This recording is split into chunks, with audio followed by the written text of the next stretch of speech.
All right, so now we are in our last part of the application training. Now, let's talk about ATS resume or CV. What is ATS and how we convert our resume or CV to ATS friendly. All right, so first is what is ATS? ATS means application tracking system. It is a software wherein some of the companies or recruiters use to screen resumes. So before or after you send your application, the application or the applicant tracking system will gonna screen your resumes automatically before the recruiters or the companies even sees them. So when you apply, especially those companies that are using ATS, your resume first goes through their system, which is ATS. So if your resume is not formatted properly or doesn't have the right keyword, the system might reject or skip it, even if you're qualified. So for example po, I'm going to, yeah, compare this to sample resume format. This first resume format, ito po yung talagang na-shock ako kasi nga majority of the candidates, especially me, I'm using this kind of format po. And when I checked my ATS compatibility AI, the result is just 60 to 75% lang po yung ATS compatible. Meaning, if I will gonna send it to the company who use ATS, some of my experiences, my skills are not readable to their system, and that can cause our application to be skipped. So unlike for this kind of format, when I check it to AI, the ATS compatibility scores are like hindi naman po talaga 98%, but at least 90 to 100% po readable. When you send it to ATS, send it to the company that are using ATS, the system can read all of your information. So I'll explain why this kind of resume has only 60 to 75% ATS compatible and why is this kind of ATS is around 98%. So why is it's hurting ATS readability? Why is it 60 to 75% lang po? First is yung resume form has two column layout.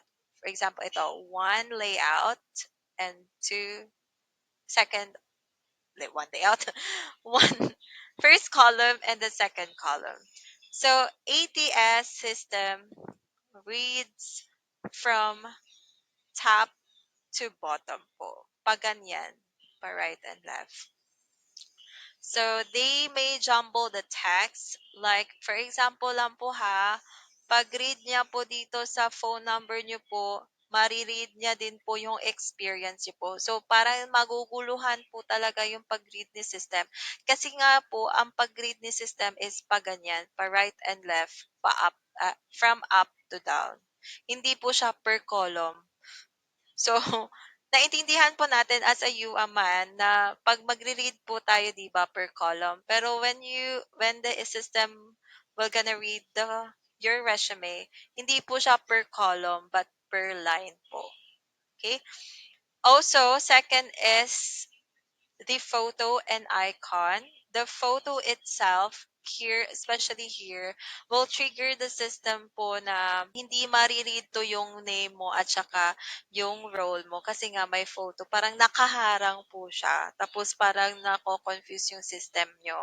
Kaya nga po, yung resume po, recommended po is walang photo. Or yung photo nyo na lang po will just place it here at the right side, hindi po left side. And also for the icon po like this, when you check this po, eto po, naka-icon po siya, hindi po yan mariread ni system. So please na lang po, ano nga yan, replace this icon to text po. Please, like for this one, replace it to photo. This icon, replace it to email. And this icon, place it to location. All right. The color background din po, like may mga colors po like this blue and graphic elements like any any may mga decorations pa po kayo sa resume can also interfere with screening of your resume. Okay? So, well, this design really looks great when you send your application through email, through LinkedIn, through your portfolio, ano pa ba, sa online job sa PH kasi nga super napaka galing. Like this is one page lang nakikita na lahat tapos may mga design pa which is attracted po talaga sa mga clients. But if ever po talaga if they are using ATS, hindi po talaga tumababa sa lahat-lahat. Okay? Or nako-confuse po si system. Right? It's better to use a simple one column Word version without graphics or photo. Okay? So this one po, bakit po 98% daw po to when I send it to AI for review? First is single column format. So ito po, nare-read po niya lahat-lahat yung mga professional summary mo, course and skills competencies, tools that you've used, professional experiences, ano pa, your education, and your reference. So, nakikita po niya. Tapos, ito pong photo naka-right side, it's okay naman po kasi nga, andito siya. Parang hindi to natatabunan when the system will gonna read it. Standard headings, the professional summary, professional experiences, education tools are perfect for parsing. No icons din po or tables. ATS will detect your phone, email, and location. If you have LinkedIn also, they can also, yeah, detect that one as well. For the date formats po ha, please po, meron po akong nakikita na year by year lang po, wala pong month. If ever po ayaw or nakakalimutan nyo na po yung dates, please just use May or month, year. Okay, don't put year lang po. Kasi yung ATS po, nire-recognize or kino-compute niya po kung ilang years or month of experiences ka na po on that kind of role, yeah, and so on and so forth. Okay? And ito po, consistent job title plus company, data structure, very clean and scannable. Dito lang po ha, company, pero please po ha, sample lang po kasi ito for confidentiality purposes, hindi ko na lang po di-disclose the real company. But when you gonna send your resume, please include the complete name of the company. Okay? All right. So, sample format lang po to ha. Hindi po talaga to real person. Ginawa ko lang po to like for the presentation purposes. All right. So, now, yeah, as what I've mentioned on my part 1 ba yun? Part 1, part 2. Part 2? Part 3. Yeah. We are going to use Ella in order to check your compatibility rate of your resume and how to convert it to ATS. So let's have our activity 10. Sorry, 10. Let's make ATS friendly resume or CV using AIHR Ella. So ito po yung link. First is this one po, the fourth one. Let's ask Ella to check what percentage or compatibility of your resume. ATS compatibility po. So they will gonna ask you or she will gonna ask you to send your resume or CV para makita niya po yung format. So for example po ito, sample old. Ito po hindi pa talaga to naka ATS format. Like parang the same lang po sa sinend ko po sa inyo na first sample. Let's see po if ano pong percentage nun. Ayun. Super baba, 55% po.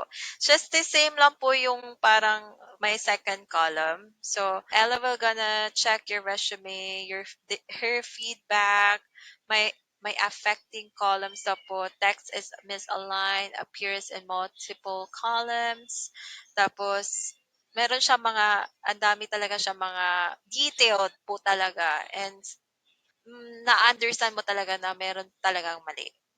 Na-check din niya po yung mga missing spaces, mga gram ano nga yan, mga spelling mo, yung mga grammar issues nyo, kahit mga comma and points, nakikita niya po yan.